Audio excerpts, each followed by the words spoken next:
Okay, as promised in a previous video, today we're talking again about manscaping, but this time we're talking about using an electric trimmer instead of a razor. This should be another pretty interesting one, so stick around.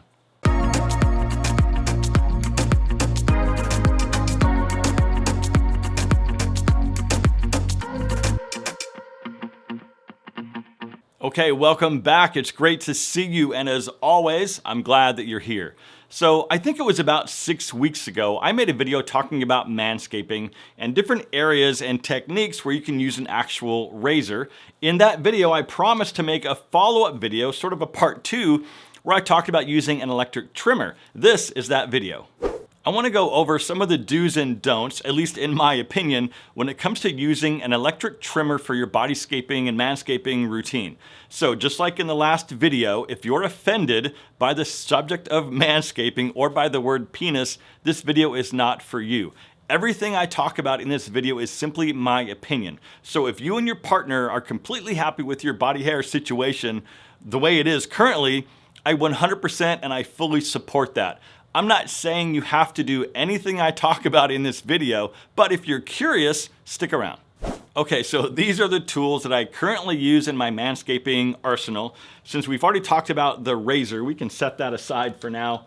So I used to use this little Norelco guy down on my pubes, but it cuts me every single time. So currently I only use this for the nose hair attachment and to sort of trim up and edge around my mustache and beard.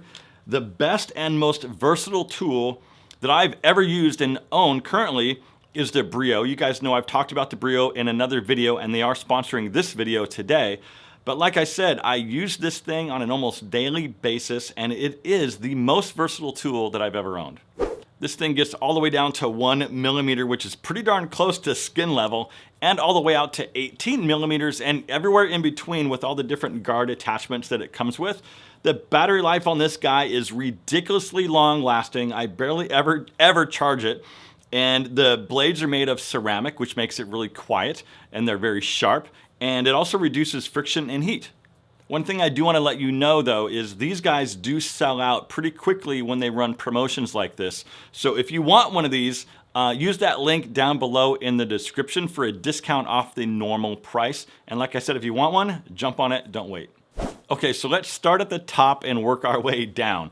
So for me, I'll use this guy for like the back of my neck area and my upper back and shoulders about every week or so. I don't get a ton of hair growth back here, but what I do have, I just like to keep under control and taken down pretty short.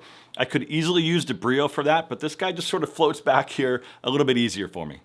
All right, next, moving on to arms and armpits. So what I'll do for my armpits is move the rake to about the 2 millimeter position without a guard on it, and I'll hit the armpits. I think that's just a cleaner look in my opinion. And having no hair there also reduces some odor a little bit. So then what I'll do is I'll clip on the number 2 attachment and I'll go over my arms like this. So I don't have a ton of hair growth on my chest, but I do, for whatever reason, have super hairy arms and legs. It maybe has to do with my Italian heritage or something like that. And to me anyway, if I let it go, it just gets super long and it's just not a good look in my opinion. So I'll keep everything under control with the number 2 guard attachment. Next, moving on to the chest area and the stomach area. So in the last video, you guys know that I use a razor for these areas. But if you have chest hair and you like it and you want to keep it under control, use the Brio, but just put any type of attachment you want on it just to keep it looking neat and tidy and not super unruly. All right, so moving downtown now. So you guys know from before that I use a razor to shave my nuts and the base of my penis.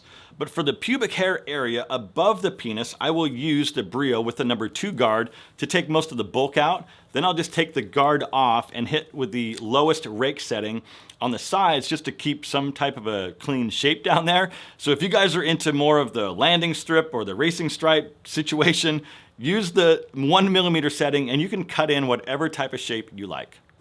All right, next we're moving on to the upper thigh areas, basically from the knees up, and also my butt cheeks. I will go with no guard, but I'll put it on the high rake setting. I do like to keep the hair a little bit shorter in those areas. But from the knees down, basically my calves, I will clip on the number 2 attachment just to keep some hair length down there. I'm in Southern California. It is very warm here most of the year, and I do wear a lot of shorts. So I think for me anyway, I do like to see a little bit of hair there. I think it's, maybe more masculine in my opinion. But like I mentioned, guys, I'm Italian. I grow a ton of hair on my arms and legs, and at least for me, I like that look of just having a little bit of hair, but not overgrown hair. It just looks better in my opinion. But the beauty about the Brio is it comes with all the attachments, and if you want longer hair, but not crazy, you can use whatever attachment you want.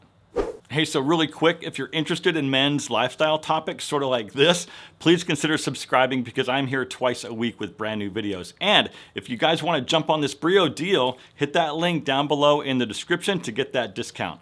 I'll see you in just a few days for a brand new video, guys, but until then, be good to yourself.